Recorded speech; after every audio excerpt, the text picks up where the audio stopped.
itlog. 3 itlog lang yan. Itakin natin to. Ayan. Gagawa tayo ng steamed egg with crab meat.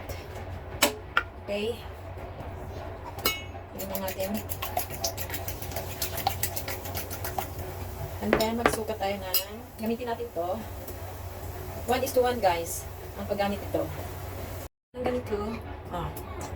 Tapos gagamit tayo ng tubig. 2 ganito din.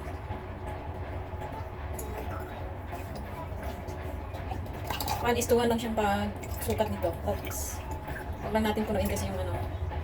Yan. Okay. Hindi na po ako maglagay ng seasoning kasi ginamitan ko ng chicken broth. Natin. Yan. Ganunin lang natin ha. Perfect to guys kapag mga ganyan. Tapos lagay natin tong crab meat. I-steam natin to. So yung natira, ilalagay ko yan mamaya sa taas guys.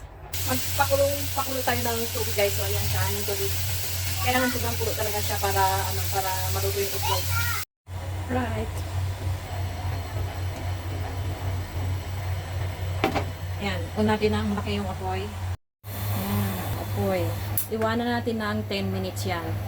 Alright, buksan natin guys. Lagay natin yung natira. Yan, toppings lang yan sa taas. Kapag malapit na siya maluto, buksan nyo, kailangan ilagay natin ito sa taas. At tingnan. Diba?